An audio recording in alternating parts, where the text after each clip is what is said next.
എൻ്റെ എല്ലാ കൂട്ടുകാരും സുഖമായിട്ടിരിക്കുകയാണെന്ന് വിശ്വസിക്കുന്നു. അപ്പം ദേ ഇതെന്താണെന്ന് അറിയാമോ? ചക്കക്കുരു കേട്ടോ. ചക്കക്കുരുവിന് ദേ ഇത് കണ്ടോ 320 പൈസ എന്ന് വെച്ചാൽ 72 ഏകദേശം 75 രൂപ. നമ്മുടെ നാട്ടിലെ ഞങ്ങളുടെ വീട്ടിലൊക്കെ ഇഷ്ടം പോലെ ചക്ക ഉണ്ടായിരുന്നു കൂട്ടുകാരെ.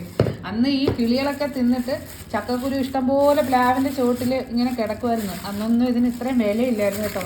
ഏത് സാധനമായാലും നമുക്ക് ഉള്ളപ്പോൾ അതിനൊരു വിലയും കാണത്തില്ല. അപ്പോൾ ഇതേ ഇത്രയും ചക്കക്കുരുവിന് 72 രൂപ കേട്ടോ. അപ്പം നമുക്ക് കിട്ടുന്ന ചക്കക്കുരു ഒന്നും കളയാതെ നിങ്ങൾ സൂക്ഷിച്ച് വെക്കണം. ഇനി ഞാൻ വേറൊരു കാര്യം കൂടെ കാണിച്ചു തരാം കേട്ടോ.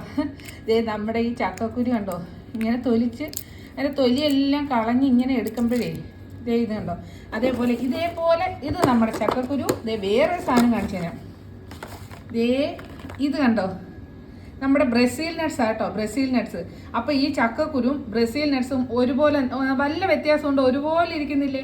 അപ്പോൾ ഇത് ഒരുപാട് കാര്യങ്ങൾക്കൊക്കെ നല്ലതാണ്. അത് നിങ്ങളുടെ തന്നെ ഗൂഗിളിൽ സെർച്ച് ചെയ്താൽ മതി കേട്ടോ. അപ്പോൾ ഇത് ബ്രസീൽ നട്ട്സും ചക്കക്കുരും.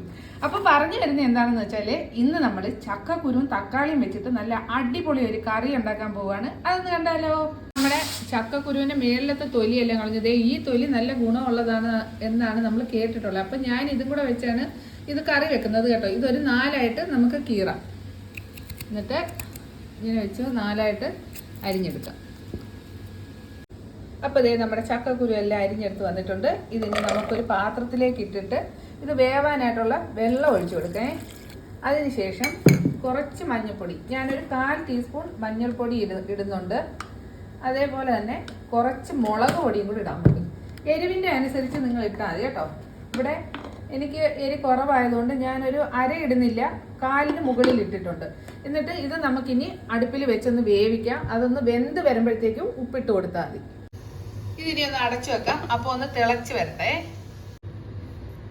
അപ്പോൾ കൂട്ടുകാരെ, ഇതേ നമ്മുടെ ചക്കക്കുരു കണ്ടോ നന്നായിട്ട് തിളച്ചിട്ടുണ്ട്. അത് ഒരുവിധം ഒന്ന് വെന്തിട്ടുണ്ട്. ഇതിലേക്ക് ഇനി ആവശ്യത്തിന് നമുക്ക് ഉപ്പിട്ട് കൊടുക്കാം. ഉപ്പിട്ട് കൊടുത്തിട്ട് വീണ്ടും ഒന്ന് അടച്ചു വെക്കാം. എന്നിട്ട് നമുക്ക് ഇതിന് വേണ്ടുന്ന അരപ്പ് കൊണ്ടുവന്ന് ഇടണേ. അതിന് വേണ്ടിയിട്ട് അരപ്പെല്ലാം എടുക്കുന്നത് എങ്ങനെയാണെന്ന് കണ്ടാലോ? അപ്പോൾ ദേ ഇനി ഒരു തക്കാളി വേണം. അപ്പം നമുക്കിനി തക്കാളി എടുത്ത് നന്നായിട്ട് വൃത്തിയായിട്ട് കഴുകിയിട്ട് ഈ തക്കാളിയുടെ ദേ ഈ ഭാഗം ഒന്ന് കണ്ടിച്ച് കളയണം. എന്നിട്ട് തക്കാളിയും കൂടെ അരിഞ്ഞ് ഇതിലേക്ക് ഇടണം. ഏകദേശം ദേ ഇത്രയും വലിപ്പത്തിൽ മതി കേട്ടോ. അങ്ങനെ നമ്മുടെ ചക്കക്കുരു നന്നായിട്ട് ഇതേ തിളച്ച് വേവുന്നുണ്ട്. ഇതിലേക്ക് നമുക്ക് അരിഞ്ഞു വെച്ച തക്കാളി ഇട്ട് കൊടുക്കാം. വലുതാണെങ്കിൽ 1, ചെറുതാണെങ്കിൽ 2 തക്കാളിയാണ് നമ്മൾ ഇട്ട് കൊടുത്തേക്കുന്നത് കേട്ടോ. ഞാൻ നിങ്ങളെ കാണിച്ചില്ലേ, അത്രയും ഒരു തക്കാളിയാണ് എടുത്തേക്കുന്നത്. അപ്പോൾ ഈ തക്കാളി ഒന്ന് വേവട്ടെ. അപ്പോഴത്തേക്കും നമുക്ക് അതിൻ്റെ അരപ്പെല്ലാം അരച്ചെടുത്തിട്ട് വരാം. ദേ നമ്മൾ ഒരു മുറി തേങ്ങ എടുത്തിട്ടുണ്ട്.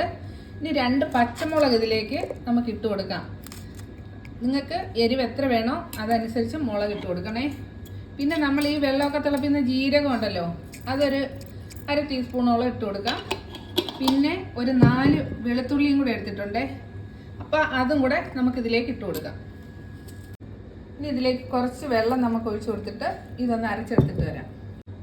അങ്ങനെ ദേ നമ്മുടെ അരപ്പ് നന്നായിട്ട് അരച്ചിട്ടുണ്ട്. ഇതിന് നമുക്ക് നമ്മുടെ വെന്ത ചക്കക്കുരു തക്കാളി കൂട്ടിലേക്ക് ഇട്ട് കൊടുക്കാം. അപ്പോൾ ഇതിൻ്റെ കുറച്ച് വെള്ളമൊക്കെ പറ്റി നന്നായിട്ട് വെന്തിട്ടുണ്ട്. ഇനി ഈ അരപ്പ് നമുക്ക് ഇട്ട് കൊടുത്തിട്ട് ഇതിനകത്തുള്ള, അതായത് നമ്മുടെ മിക്സിയുടെ ജാറിലും കൂടെ ഉള്ള ആ അരപ്പെല്ലാം ഇച്ചിരി വെള്ളം ഒഴിച്ചൊന്ന് കഴുകിയും കൂടി ഇതിലേക്ക് ഒഴിച്ചു കൊടുക്കാം. അപ്പോൾ ഇതേ കുറച്ച് വെള്ളം കൂടി ഇതിലേക്ക് ഒഴിച്ചു കൊടുക്കാം. എന്നിട്ട് നമുക്കിത് വീണ്ടും ഒന്ന് നന്നായിട്ട് ഇളക്കി കൊടുക്കാം. എന്നിട്ട് ഒരു ചെറിയ തീയിൽ 10 മിനിറ്റ് വേവാനായിട്ട് അടച്ചു വെക്കാം. ഇനി നമുക്ക് കടുക് വറുക്കാനായിട്ട് കുറച്ച് വെളിച്ചെണ്ണ ഒഴിച്ചു കൊടുക്കാം. കടുക് ഇട്ട് പൊട്ടിക്കാം. ഇതൊരു 3 കുഞ്ഞുള്ളി എടുത്തിട്ടുണ്ട്, 2 ചെറിയ നമ്മുടെ വെളുത്തുള്ളി, ഒരു ചെറിയ കഷ്ണം ഇഞ്ചി, ഇത് ഇത്രയും കൂടെ അരിഞ്ഞു വെച്ചേക്കുന്നത് കേട്ടോ. എന്നിട്ട് നമ്മുടെ പിരിയമുളക് ഒരു 2 എണ്ണം എടുത്തിട്ടുണ്ട്. അപ്പോൾ ഇത് ഇത്രയാണ് നമ്മൾ കടുക് വറുക്കാനായിട്ട് എടുക്കുന്നത്. അപ്പോൾ കടുക് പൊട്ടുന്നുണ്ട്. അപ്പം നമുക്കിതിലേക്ക് അരിഞ്ഞു വെച്ചേക്കുന്ന ഉള്ളി ഇട്ട് കൊടുക്കാം. നമ്മുടെ വറ്റൽ മുളക് ഇട്ട് കൊടുക്കാം. ഇനി കറിവേപ്പില അതും കൂടെ ഇട്ട് കൊടുക്കാം. അങ്ങനെ ഉള്ളിയും കറിവേപ്പില എല്ലാം മൂത്തിട്ടുണ്ട്. ഇനി നമുക്ക് നമ്മുടെ കറി എന്തായാലും നോക്കാം. അപ്പോൾ കൂട്ടുകാരെ, നമ്മുടെ കറി നന്നായിട്ട് തിളച്ച് കുറുകിയിട്ടുണ്ട്. നന്നായിട്ട് കുറുകി വന്നിട്ടുണ്ട്. ഇനിയിപ്പം നമുക്കിതിലേക്ക് ഈ കടുവും കൂടെ ഇങ്ങ് ഒഴിച്ചു കൊടുക്കാം. നല്ലൊരു മണമൊക്കെ വരുന്നുണ്ട് കേട്ടോ. പണ്ട് നമ്മൾ വീട്ടിലൊക്കെ വെക്കത്തില്ലേ, അപ്പം നമ്മളൊക്കെ കളിച്ചുകൊണ്ടിരിക്കുന്ന സമയത്ത് അമ്മ ഇതേപോലെ ഇങ്ങനെയുള്ള കറിയൊക്കെ വെച്ചിട്ട് ദൂരെ നിൽക്കുമ്പോഴേ കുട്ടികളൊക്കെ ആയിട്ട് ഇങ്ങനെ ഒന്ന് കളിക്കുമ്പോഴേ ഈ കടുവറുത്ത് ഇതിലേക്ക് ഒഴിക്കുന്ന മണം ഇങ്ങനെ വരുമ്പോൾ നമ്മുടെ വായിൽ വെള്ളം ഊറും കേട്ടോ. അപ്പം നല്ല ടേസ്റ്റുള്ള കറിയാണ്. അപ്പോൾ ദേ നമ്മൾ കടുവറുത്തതും ഇതിലേക്ക് ഒഴിച്ചിട്ടുണ്ട്. ഇതിലൂടെ ചോറ് തിന്നാൻ എങ്ങനെയാണെന്നുള്ളത് പറഞ്ഞറിയിക്കേണ്ട കാര്യമില്ല. ദേ നല്ല കുറുകുറാന്നായിട്ടുണ്ട്. ഇനി നമുക്ക് ഫ്ലെയിം ഓഫാക്കാം. അപ്പം ഇതാണ് നമ്മുടെ ചക്കക്കുരു തക്കാളി കറി. നല്ല രുചിയാണ്. അത് കഴിച്ചു നോക്കിയാലേ അത് നിങ്ങൾക്ക് മനസ്സിലാവത്തുള്ളൂ.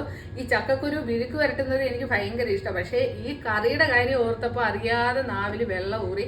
എന്താ വെച്ചാൽ ഇന്ന് വെള്ളിയാഴ്ചയൊക്കെ അല്ലേ, ഇപ്പം ഇവിടെ അവധിയാണ്. അപ്പം ഇതിൻ്റെ കൂടെ ചോറൊക്കെ കഴിക്കാനായിട്ട് നല്ല ടേസ്റ്റാണ്. അപ്പം ഇന്നത്തെ ഞങ്ങളുടെ ഏറ്റവും പ്രധാനപ്പെട്ട വിഭവം ഇതാണ്, ചോറും ചക്കക്കുരു തക്കാളി കറിയാണ്.